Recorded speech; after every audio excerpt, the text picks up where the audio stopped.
Hello students. तो आप लोग कैसे हैं? आप लोगों का स्वागत है मेरे यूट्यूब चैनल कमेंट एग्ज़ाम पर। 2 अक्टूबर 2021 भारत के दूसरे प्रधानमंत्री लाल बहादुर शास्त्री की 117वीं जयंती। शास्त्री जी का जन्म उत्तर प्रदेश के मुगल सराय में 2 अक्टूबर 1904 को मुंशी लाल बहादुर शास्त्री के रूप में हुआ था। वह अपने घर में सबसे छोटे थे, तो उन्हें प्यार से नन्हे बुलाया जाता था। उनकी माता का नाम रामदुलारी दुलारी था। पिता का नाम मुंशी प्रसाद श्रीवास्तव था।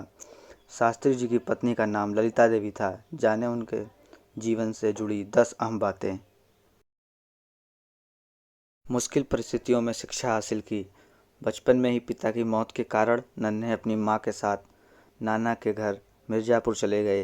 यहीं पर उन्होंने अपनी प्राथमिक शिक्षा प्राप्त की। उन्होंने विषम परिस्थितियों में शिक्षा हासिल की। कहा जाता है कि वह नदी तैरकर रोज़ स्कूल जाया करते थे, क्योंकि तब वहाँ पर बहुत कम ही गाँव में स्कूल हुआ। लाल बहादुर शास्त्री जब काशी विद्यापीठ से संस्कृत की पढ़ाई करके निकले तो उन्हें शास्त्री की उपाधि दी गई थी।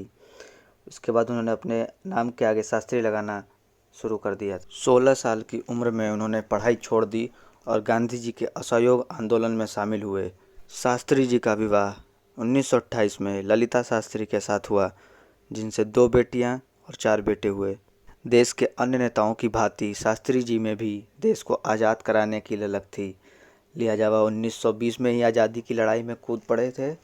उन्होंने 1921 के असहयोग आंदोलन से लेकर 1942 तक अंग्रेज़ों भारत छोड़ो जैसे आंदोलनों में बढ़ चढ़कर हिस्सा लिया।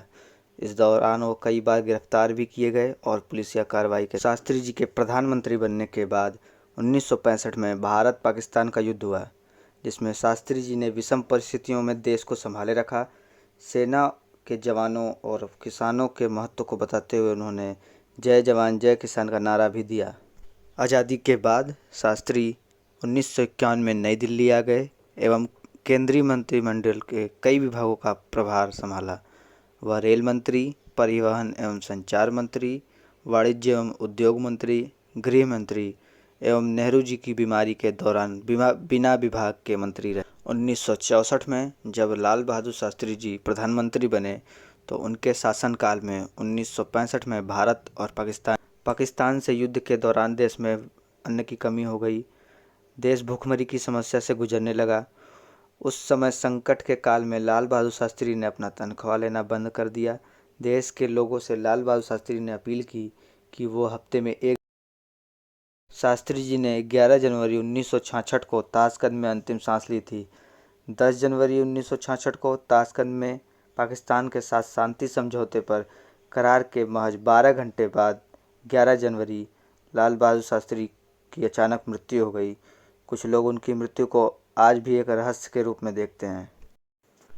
ये जानकारी आपको कैसे लगी हमें कमेंट करके ज़रूर बताएं। ये जानकारी ज़्यादा से ज़्यादा लोगों तक पहुंचाने के लिए शेयर करें और हमारे चैनल को सब्सक्राइब करना ना भूलें और ऐसी ही वीडियो के लिए बने रहें हमारे साथ।